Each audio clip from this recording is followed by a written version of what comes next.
Welcome to రక్షితాశ్రీ YouTube channel అండి. ఈ మధ్యన నేను చాలా మటుకు వీడియోస్ చేయడం తగ్గించాను, ఎందుకంటే నాకు కుదరట్లేదు. సో అందుకని చెప్పేసి చేయడం కుదరట్లేదు. సో ఈరోజు ఈ వీడియో ఎందుకు చేస్తున్నానంటే, చాలామంది లైవ్లో లేడీస్ అందరూ చాలామంది కూర్చుంటున్నారండి. కూర్చుంటుంటే లైవ్లో కూర్చున్న లేడీస్ని చాలామంది కామెంట్ చేస్తున్నారు. ఎందుకు కామెంట్ చేస్తున్నారో వాళ్ళకి అర్థం కావట్లేదు. ఖాళీ ఎక్కువైపోయి మరి కామెంట్ చేస్తున్నారో నాకు అర్థం కావట్లేదు. సన్నగా ఉన్న వాళ్ళని చూస్తుంటే నువ్వు గాలి వేస్తే ఎగిరిపోయేలా ఉన్నావు, నీకు లైవ్లో అవసరమా అని అడుగుతున్నారు.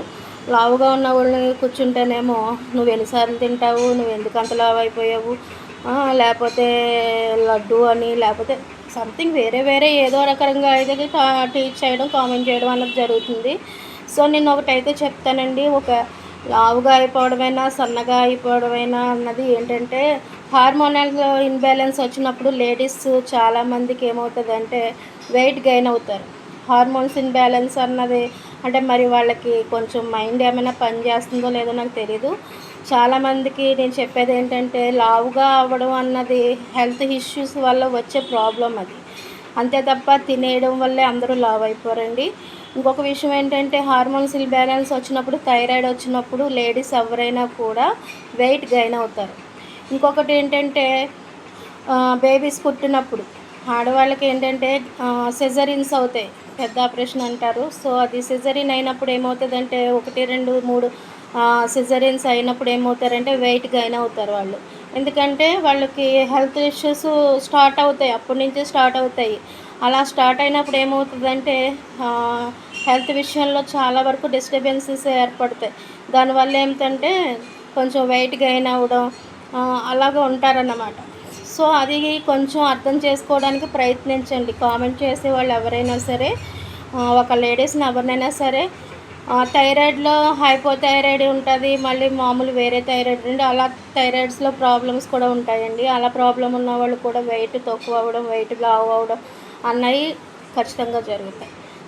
నేను చెప్పేది ఏంటంటే ఆడవాళ్ళు అంటే చూడడానికి అందంగా కనిపించాలి, చెక్కిన శిల్పంలా ఉండాలి, కంటికి ఇంపుగా ఉండాలి అని ఎలాగా మీరు అంటారు. అదే మాట ఆడవాళ్ళు కనుక మగవాళ్ళని అనడం కనుక స్టార్ట్ చేస్తే ఎంతమంది మగవాళ్ళు అందంగా ఉంటున్నారు, ఎంతమంది మగవాళ్ళు సన్నంగా ఉంటున్నారు, ఎంతమంది మగవాళ్ళు చీరఫ్గా యాక్టివ్గా ఉంటున్నారు.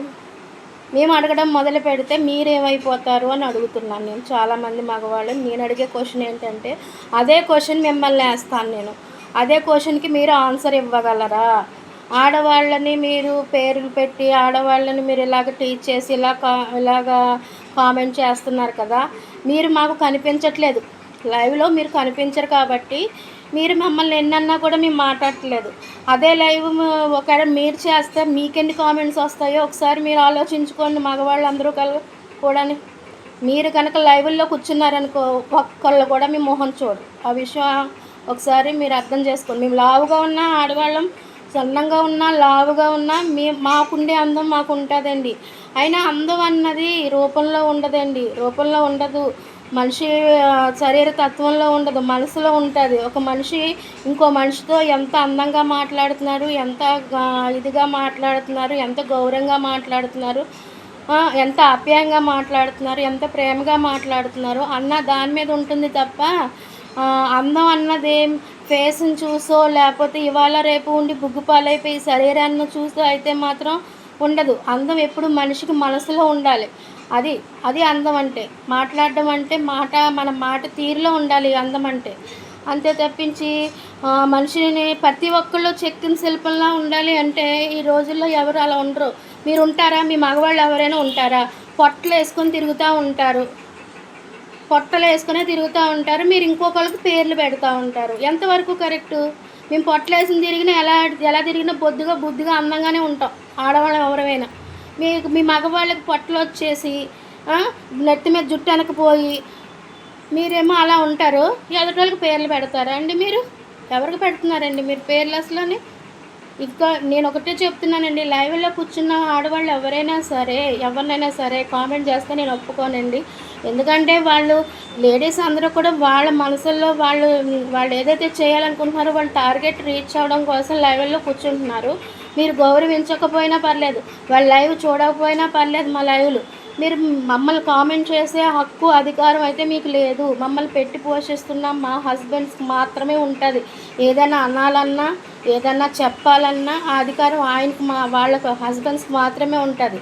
కుటుంబ సభ్యులకు మాత్రమే ఉంటుంది. బయట వాళ్ళకి ఎవ్వరికీ కూడా అనే హక్కు కానీ అధికారం కానీ లేదు.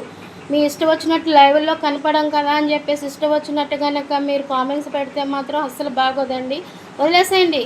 లేదా మీ అక్కలో చెల్లెమో మేము కూర్చొని లైవ్లు చేస్తున్నాం, మా అక్కలు కూర్చున్నారు, మా చెల్లెలు కూర్చున్నారు అని చెప్పి సపోర్ట్ చేయాలనుకుంటారా, సపోర్ట్ చేయండి. లేదా వదిలేసేయండి. అసలు మా లైవ్లే స్కిప్ చేసేసేయండి. మీరు అనుకున్నట్టుగా ఉండే ఆడవాళ్ళు వేరే చాలామంది ఉంటారు. ఆ టైప్లో డ్యాన్సులు కట్టేవాళ్ళు చాలామంది ఉంటారు. అలాంటి వాళ్ళ లైవ్లకి వెళ్ళండి, మీరు కామెంట్ చేసుకోండి, ఏదన్నా చేసుకోండి. సంసారపక్షంగా ఉన్న ఆడవాళ్ళని మాత్రం మీరు ఏదైనా అనడం కానీ చేయడం కానీ చేస్తే మాత్రం అసలు బాగోదండి. మేము ఒకవేళ ఏం అనకపోవచ్చు, మేమేం చేయలేకపోవచ్చు, కానీ పైనంటూ ఒక భగవంతుడు అంటూ ఉంటాడు. ఆయన ఎంతవరకు శిక్షించాలో అంతవరకు శిక్షిస్తాడు. కాబట్టి అది అర్థం చేసుకొని ప్రతి అన్నలు కూడా మేము అన్నలని ప్రతి ఒక్కరిని కూడా అన్నలుగాను ఎంతో తమ్ముళ్ళుగాను భావిస్తున్నాము. అదే భావాన్ని మా మీద కూడా చూపించమని కోరుకుంటున్నాను. నమస్తే.